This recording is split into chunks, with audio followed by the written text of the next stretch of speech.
Hello, I'm John, welcome to my channel, Disquieting Dragons, and in today's video I'm going to be telling you some spooky tales for Halloween.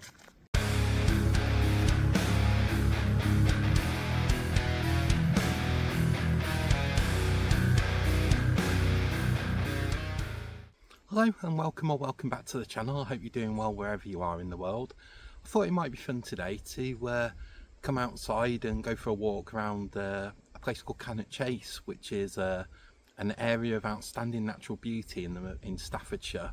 I'm extremely lucky. It's about a 5-10 minute drive from where I live, and I do come here quite a lot. But as well as being a really beautiful area, it's also considered by a lot of like paranormal investigators and cryptozoologists. They consider it an area of high strangeness. And with it being considered an area of high strangeness, there's quite a few tales and urban legends about the area, about various different things, ranging from ghosts to UFO sightings to murderers, burial sites, and all kinds of things. And luckily there's a local author by the name of Lee Brickley, and he goes out onto Cannock Chase and the surrounding areas, and he interviews people and compiles all these stories into books. He has quite a lot of books on Amazon and Kindle Unlimited, and if you live in the local area or Staffordshire or somewhere like that, and you like the paranormal and cryptozoology, they're really fun reads, well worth checking out, especially if you have Kindle Unlimited. So yeah, I thought I'd come out onto Cannock Chase, go to some of the areas where strange tales have happened, and tell you a bit about them. So we'll get on to the first location.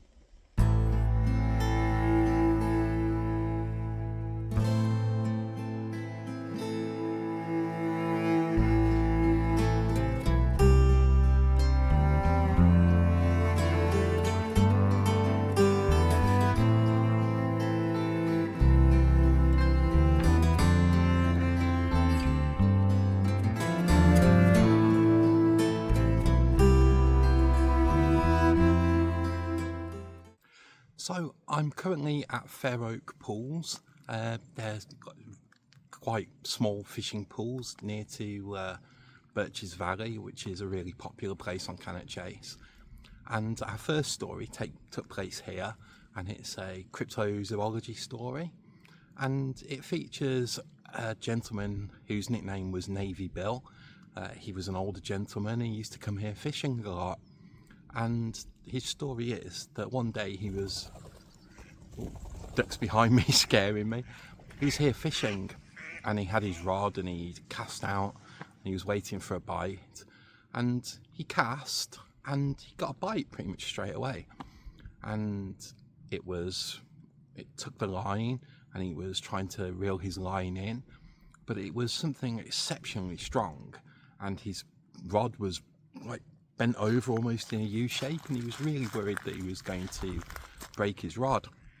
And he like dug his heels in, and he was trying to fight and reel whatever it was in, and all of a sudden whatever it was that he caught, it gave an almighty pull and actually pulled him off the shore and into the water, where Navy Bill kind of I think he either cut the line or he dropped the rod or something. And about 20 meters away, so it'd be about I'd say maybe about halfway across this pool, this huge serpent raised its head and was like looking at him, but it like turned around in the water and it started swimming off.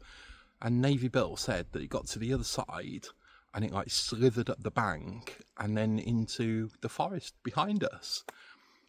Navy Bill estimated that this snake was, I think he said it was about 10 meters long, something like that, which is, it's pretty massive and a lot bigger than anything that lives naturally here in England. But we do have snakes, and we're not too far away from a place called Marquis Drive, and I have actually seen an adder up there. I'll put the photo up that I took of this adder that I saw while on a walk. So, I mean, an adder is only about 1 metre long, so, but the fact that an adder lives there shows that this climate, a snake could survive in it. And yeah, so Lee Brickley, the author of the book that I got this tale from, I'll leave all the book names and everything in the description. He interviewed Navy Bill, and being an older gentleman, he didn't really use computers or anything, so he didn't really recognise what this snake was or be able to research what it was. And Lee took a description from Navy Bill of what this snake looked like, its colorations, all that kind of thing, and did his own research and showed Navy Bill the next day a load of photos of snakes that it could have been. It turns out it was like a coastal sea snake from somewhere, or it had the same coloration as this snake, but this snake it grew to like 2 meters maximum. But yeah, I always find cryptozoology tales quite fascinating because, okay, it might be on a bit of a reach, but scientifically, a snake could live here. Whether one could grow to that length, I don't know, but pythons and stuff like that do. But yeah, I just thought it was a really interesting story, and if a snake pops its head up out the water behind me now, I'm running for my life. But that's about it for the giant serpent of Fair Oak Pools. I just find it a fascinating story, and yeah, going to go for a little wander now and go on to the next location for the next story.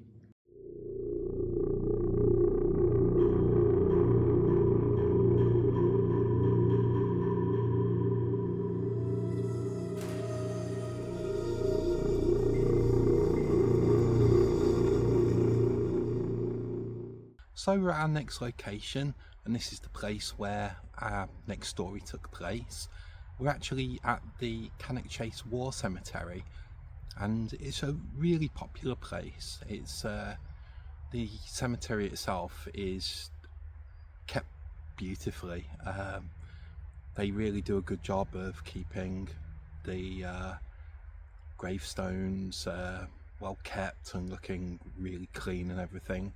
And it's quite a poignant place to come and visit because you can see all the different people of different nationalities, and yeah, it's quite a tranquil place.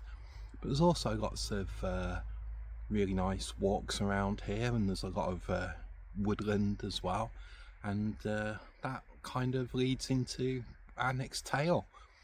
It's actually a tale of an older couple, and they were here just having a walk one evening, and they parked up by the cemetery, and they were walking along, and they looked across the cemetery, and they saw this huge hulking figure on the other side, and they could smell something really earthy and really, really doggy, like wet dog. And they looked across, and they saw this broad, shaggy-haired creature standing on hind legs, and the gentleman said that it was about 8 foot tall, and he turned to his wife and said, "What the hell is that?" And the second he spoke to his wife, this creature turned and looked at him, and the gentleman said he could see this creature's eyes, and then this creature turned and just hopped over the hedge and off into the woodland behind the cemetery.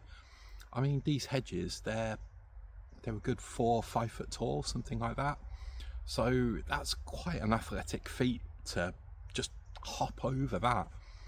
This story, it did actually make the local newspapers. It was reported, if you search for German cemetery werewolf, you'll find an article that was published in I think it was the Stoke Sentinel. But Lee Brickley also interviewed this couple, and I'll show you some footage of the cemetery, and I'll read the interview from the newspaper. A retired couple have shared their terrifying experience of encountering a creature with yellow eyes, huge teeth, and an ear-piercing howl during an evening walk. The beast, described as being covered in hair like a giant wolf, was reportedly standing upright and sprinting around. The chilling incident took place on July 18th at Cannock Chase, known as one of the UK's most paranormally active locations. The couple had parked their car near the Pye Green Water Tower and were walking through the woods towards the German military cemetery. The husband noted that there wasn't anyone else around that evening, which he found a little unusual. He recalled his wife mentioning a stale smell in the air, which intensified as they approached the cemetery, leading them to fear they might find a deer carcass. He recounted, "As we stood facing into the graveyard, the smell was at its most powerful, and it was then that we both saw something in the distance moving between the gravestones. It must have been 8 foot tall and was incredibly broad. The creature was covered in hair like a giant wolf or something, but it was standing upright and sprinting around. I said to my wife rather loudly, 'What on earth is that?' The thing seemed to hear it. It turned around instantly and locked its eyes on us. They were big and yellow, and the creature had huge teeth, like nothing we'd ever seen before." The man recounted, "It was at that moment it let out an ear-piercing howl before running for the fence at the other side of the cemetery, jumping over it and disappearing into the trees. It was the single most terrifying thing I've ever witnessed in my life, and my wife is so distraught she won't even talk about it." So that's the tale of the Cannock Chase werewolf. Believe it or not, there's more than just this story of werewolves being reported on Cannock Chase. There's actually quite a few different sightings and stories and tales told about them, and it's a pretty big area. Whether you believe in whether it's like a supernatural werewolf, or maybe it's a cryptid like the Dogman or like the Beast of Bray Road, who knows? I find it a fascinating story. I really enjoy reading about it. But yeah, that's about it for this location. Off to the next place and see what else we can find that's scary and spooky for Halloween.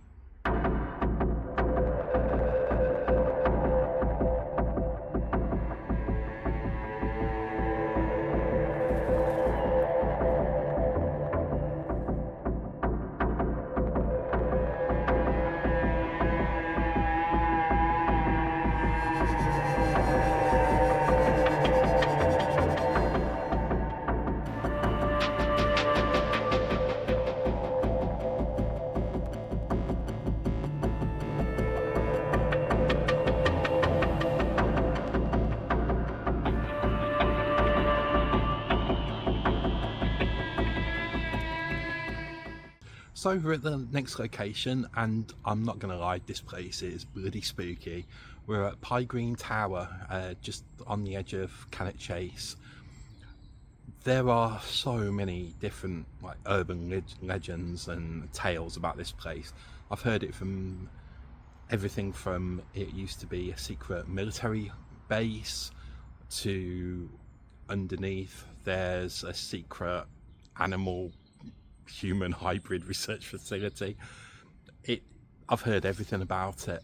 The truth of it is that it was built in 1966, so it's not that old. It's a pretty new building really, and it was built during the Cold War, and it was like a telecommunications relay facility. So like if you go to the top of the tower, it's about 300 foot, something like that. You can actually see the next tower along. I think there were 14 built all in total. But yeah, it hasn't stopped some tall tales being told. There's actually a couple of stories that take place around Pye Green Tower. So I'll just move out of these spooky woods because they are a bit Blair Witch, and I'll get on with the first story. So the first story was about a gentleman who was walking his dog one summer night about 5 years ago, and he'd walked from the outskirts of Hensford to the German cemetery where we've just been, and he was walking back home through the woods, and his dog was on the lead, and it started like pulling at the lead and trying to go in a certain direction. So the guy was like, okay, I'll just go where my dog wants to go. And all of a sudden the dog started acting a bit sheepishly and a bit like started whining a little bit, and the guy looked into the tree line and he saw this small figure in the woods. He said it was about 4 foot tall. So obviously he thought it was a child, which, you know, evening, child on their own in the woods, it's a bit strange. Anyway, he looked at this child and he realised that he couldn't see any eyes. It was just like large black openings where this child's eyes should be. And all of a sudden the dog started like to cower a little bit and to whine, and the dog was really scared. And this figure just starts moving towards this guy. No footsteps, just like floating along the ground. And this figure like stopped in front of the guy and his dog and just started rising until it was like eye level with the guy. I mean, fair play to the guy. I'd have done a runner by then. But he said he kind of looked into this apparition's eyes and they were just like black voids. You couldn't see anything. There was no whites to the eyes. They were just pure black. And he said he looked at the face of this apparition, but it was like you could see through the skin into nothing. It's ever so strange. But yeah, fair play to the guy. There's no way I'd have come. If I saw that now, I'd never come back to these woods again. That would really freak me out. But yeah, I'm just going to move away from the tower and I'll tell you the next story, which, yeah, it's a strange one, but I'll talk to you again in a sec.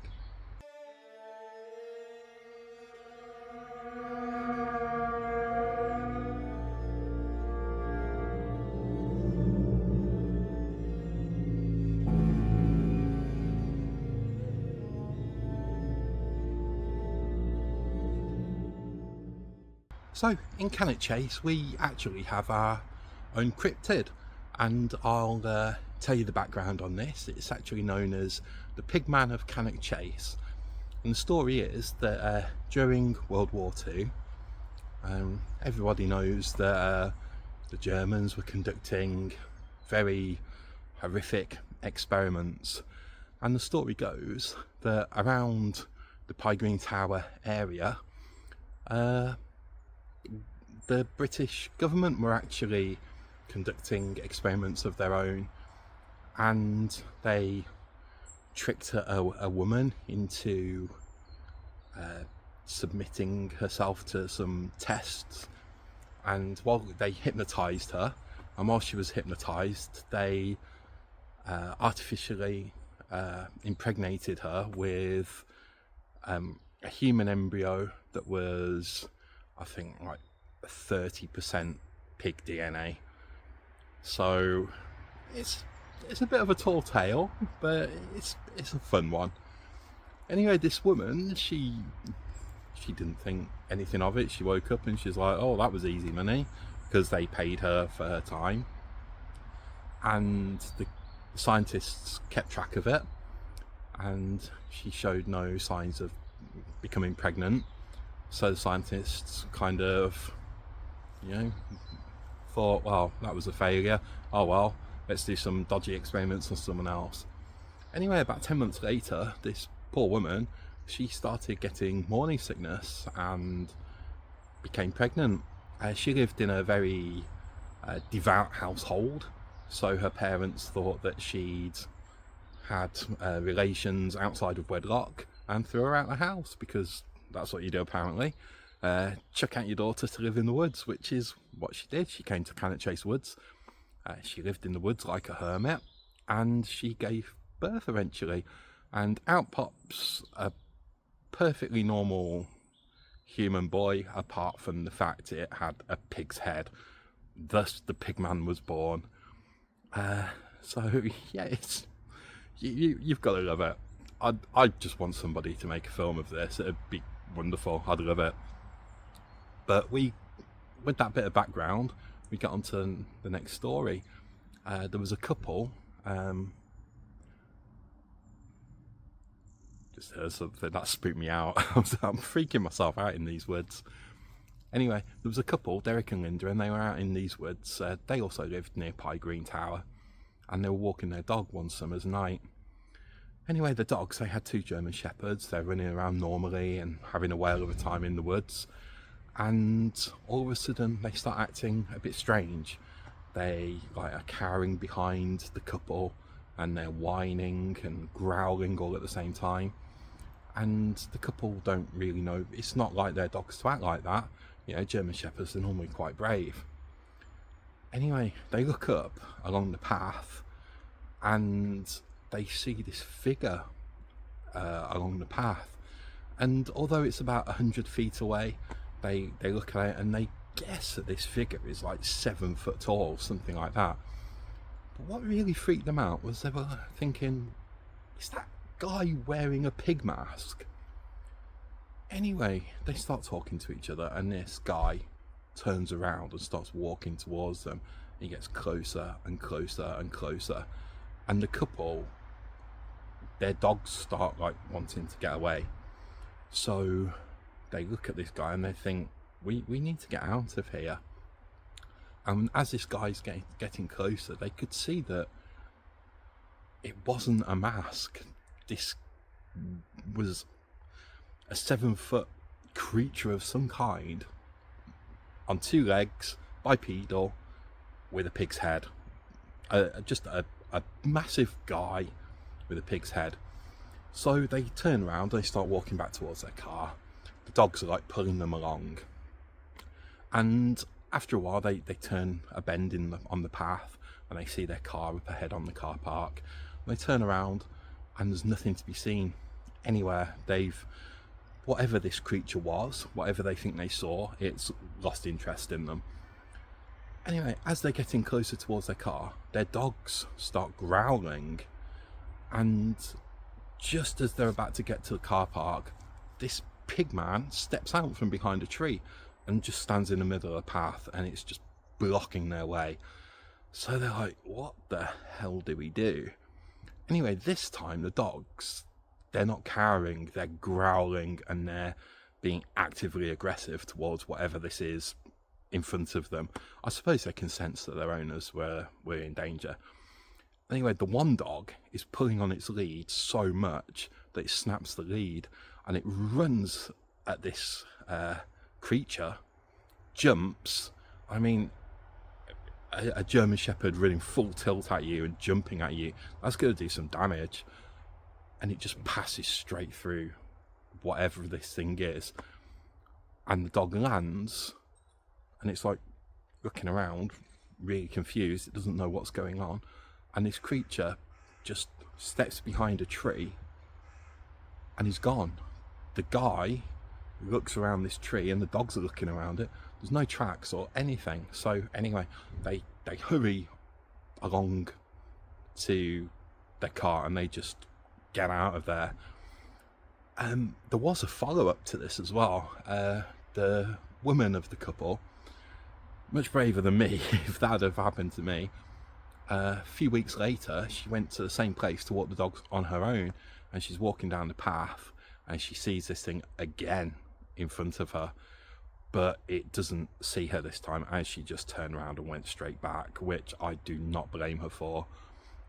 But yeah, that's one of the tales of the Pigman of Cannock Chase.